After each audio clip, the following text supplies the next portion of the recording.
ಎಲ್ಲವೂ ಕ್ಲೈಮ್ಯಾಕ್ಸ್ ಹಂತವನ್ನ ತಲುಪಿದೆ, ನೀವೇ ಕಾದು ನೋಡಿ ಅಂತ ಸಾರಾ ಮಹೇಶ್ ಅವರು ಹೇಳಿದ್ದಾರೆ. ಬಿಜೆಪಿ ಮೇಲೆ ಸಾರಾ ಮಹೇಶ್ ಅವರು ಈ ರೀತಿಯಾದಂತಹ ಒಂದು ಹೊಸದೊಂದು ಬಾಂಬ್ ಅನ್ನ ಸಿಡಿಸಿದ್ದಾರೆ. ಎಲ್ಲವೂ ಕೂಡ ಕ್ಲೈಮ್ಯಾಕ್ಸ್ ಹಂತವನ್ನ ಈಗ ಆಲ್ರೆಡಿ ತಲುಪಿಟ್ಟಿದೆ, ನೀವೇ ಕಾದು ನೋಡಿ ಅಂತ ಹೇಳುವ ಮುಖಾಂತರ ಹೊಸದೊಂದು ಬಾಂಬ್ ಅನ್ನ ಸಿಡಿಸಿದ್ದಾರೆ. ಇಲ್ಲಿ ನಾವೇನ್ ಕೈ ಕಟ್ಕೊಂಡು ಕುತ್ಕೊಂಡಿಲ್ಲ ಅನ್ನುವ ಲೆಕ್ಕಾಚಾರದಲ್ಲಿ ಸಾರಾ ಮಹೇಶ್ ಅವರು ಬಾಂಬ್ ಅನ್ನ ಸಿಡಿಸಿರುವಂತದ್ದು. ಅಂದ್ರೆ ರಿವರ್ಸ್ ಆಪರೇಷನ್ ವಿಚಾರಕ್ಕೆ ಸಂಬಂಧಪಟ್ಟಂತೆ ಮಾತನಾಡಿದ್ದಾರೆ. ಜೆಡಿಎಸ್ ನಿಂದಲೂ ಕೂಡ ರಿವರ್ಸ್ ಆಪರೇಷನ್ ಆಗ್ತಾ ಇದೆ, ಎಲ್ಲವನ್ನೂ ಕೂಡ ರೆಡಿ ಮಾಡಿಕೊಂಡಿದ್ಯಾ ಜೆಡಿಎಸ್ ಅನ್ನುವ ಪ್ರಶ್ನೆ ಈಗ ಎದ್ದೇಳ್ತಾ ಇರುವಂತದ್ದು.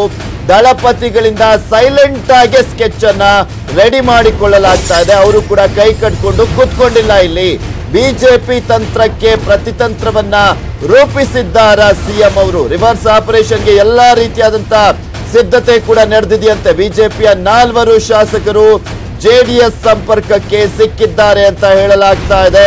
ಅದರಲ್ಲೂ ಪ್ರಮುಖವಾಗಿ ಸಾರಾ ಮಹೇಶ್ ಅವರ ಮಾತುಗಳನ್ನ ಕೇಳಿಸ್ಕೊಳ್ತಾ ಇದ್ರೆ ಗೊತ್ತಾಗುತ್ತೆ. ಅತೃಪ್ತರು ರಾಜೀನಾಮೆ ನೀಡಿದ್ರೆ ಪ್ರತಿತಂತ್ರಕ್ಕೆ ಜೆಡಿಎಸ್ ಕೂಡ ಸಿದ್ಧವಾಗಿದೆ. ಬಿಜೆಪಿಯ 4 ಶಾಸಕರು ರಾಜೀನಾಮೆ ಕೊಡೋದಕ್ಕೆ ರೆಡಿಯಾಗಿದ್ದಾರೆ. ಸಚಿವ ಸ್ಥಾನದ ಭರವಸೆ ನೀಡಿ ನಡೆಸಲಾಗಿದೆಯಂತೆ ಮಾತುಕತೆಯನ್ನ. ನಿಮ್ಗೆ ಸಚಿವ ಸ್ಥಾನವನ್ನ ಕೊಡ್ತೀವಿ, ಯಾವುದೇ ಕಾರಣಕ್ಕೂ ಎದುರುಬೇಡಿ.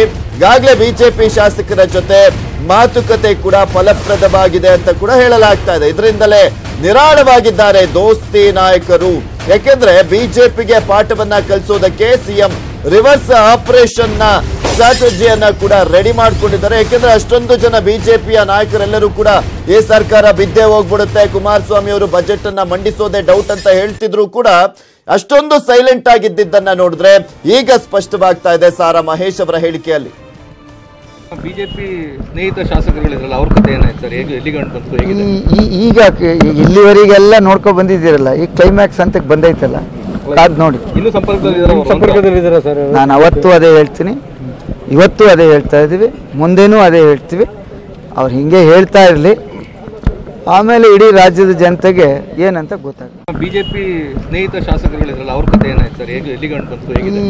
ಈಗ ಇಲ್ಲಿವರೆಗೆಲ್ಲ ನೋಡ್ಕೊಂಡು ಬಂದಿದ್ದೀರಲ್ಲ, ಈ ಕ್ಲೈಮ್ಯಾಕ್ಸ್ ಅಂತಕ್ಕೆ ಬಂದೈತಲ್ಲ, ಕಾದ್ ನೋಡಿ. ಇನ್ನು ಸಂಪರ್ಕದಲ್ಲಿದ್ದೀರಾ ಸರ್? ನಾನು ಅವತ್ತು ಅದೇ ಹೇಳ್ತೀನಿ, ಇವತ್ತು ಅದೇ ಹೇಳ್ತಾ ಇದ್ದೀವಿ, ಮುಂದೇನೂ ಅದೇ ಹೇಳ್ತೀವಿ.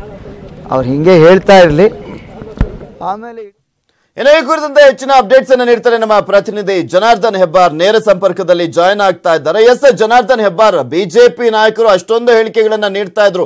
ಈ ಬಾರಿ ಕುಮಾರಸ್ವಾಮಿ ಅವರು ಬಜೆಟ್ ಅನ್ನ ಮಂಡಿಸೋದಿಲ್ಲ, ಸರ್ಕಾರ ಬಿದ್ದೇ ಬೀಳುತ್ತೆ, ಯಡಿಯೂರಪ್ಪನವರು ಮುಖ್ಯಮಂತ್ರಿಗಳು ಆಗ್ತಾರೆ ಅಂತ. ಮತ್ತೊಂದ್ ಕಡೆ ಈಗ ಸಾರಾ ಮಹೇಶ್ ಅವರ ಹೇಳಿಕೆಯನ್ನ ಗಮನಿಸ್ತಾ ಇದ್ರೆ ಜೆಡಿಎಸ್ ಕೂಡ ಎಲ್ಲದಕ್ಕೂ ರೆಡಿ ಆಗಿದೆ, ಕ್ಲೈಮ್ಯಾಕ್ಸ್ ಅಂತ ತಲುಪಾಗಿದೆ, ನಮಗೂ ಗೊತ್ತಿದೆ ಏನ್ ಮಾಡೋದು ಅನ್ನೋದರ ರೀತಿಯಲ್ಲಿ ಹೇಳಿಕೆಯನ್ನ ಕೊಡ್ತಾ ಇದ್ದಾರೆ.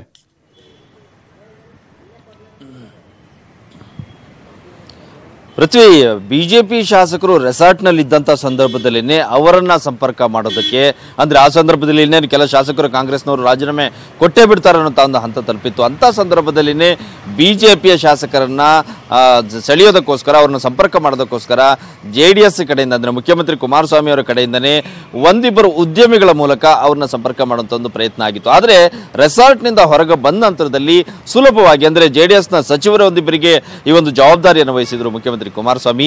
ಬಿಜೆಪಿಯ 4-5 ಶಾಸಕರನ್ನ ಸಂಪರ್ಕ ಮಾಡಿ ಅವರನ್ನ ನಿಮ್ಮ ವಿಶ್ವಾಸದಲ್ಲಿ ಇಟ್ಕೊಂಡಿರಿ, ಒಂದು ವೇಳೆ ಅಂತ ಸಂದರ್ಭ ಎದುರಾದ್ರೆ ಅವರು ರಾಜೀನಾಮೆ ಕೊಡುವಂತ ಒಂದು ಪ್ರಯತ್ನಕ್ಕೆ ಮುಂದಾಗಬೇಕು, ಕೊಡಬೇಕು ಅಂತ ಒಂದು ರೀತಿಯಲ್ಲಿ ಮಾತುಕತೆ ಮಾಡಿ ಅಂತೇಳಿ ಕೂಡ ಒಂದು ವಿಚಾರವನ್ನ ಹೇಳಿದ್ರು.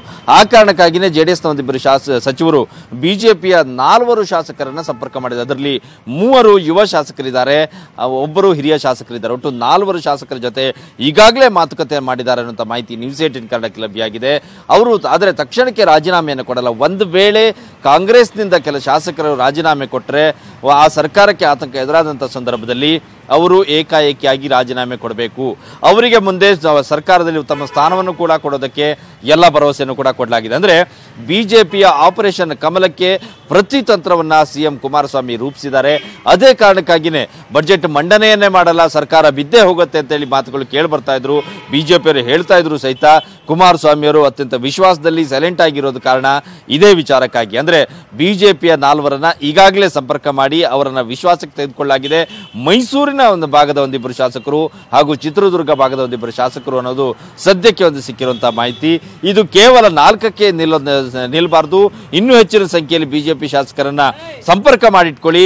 ಜೆಡಿಎಸ್ ಮತ್ತು ಕಾಂಗ್ರೆಸ್ನ ಪ್ರಾಬಲ್ಯ ಇರುವಂತ ಕಡೆಯಲ್ಲಿ ಯಾವ ಶಾಸಕರು ಇದ್ದಾರೆ ಬಿಜೆಪಿ ಒಳಗೆ ಅಸಮಾಧಾನಗೊಂಡಿರೋರು ಅಂತವರನ್ನ ಸೆಳೆಯುವಂತ ಒಂದು ಪ್ರಯತ್ನಕ್ಕೆ ಮುಂದಾಗಿ.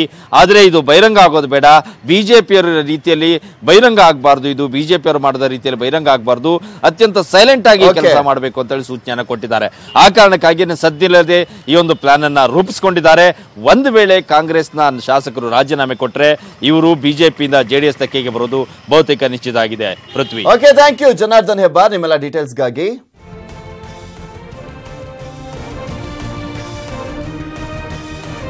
ನೋಡ್ತಾ ಇದೀವಿ ಇಲ್ಲಿ ಪ್ರಮುಖವಾಗಿ ಬಿಜೆಪಿ ತಂತ್ರಕ್ಕೆ ಪ್ರತಿತಂತ್ರವನ್ನ ರೂಪಿಸಿದ್ದಾರೆ ಸಿಎಂ. ರಿವರ್ಸ್ ಆಪರೇಷನ್ಗೆ ಎಲ್ಲಾ ರೀತಿಯಾದಂತ ಸಿದ್ಧತೆಯನ್ನ ಮಾಡಿಕೊಳ್ಳಲಾಗಿದೆ. ಜೆಡಿಎಸ್ ಸಂಪರ್ಕದಲ್ಲಿ 4 ಬಿಜೆಪಿ ಶಾಸಕರು ಇದ್ದಾರಂತೆ.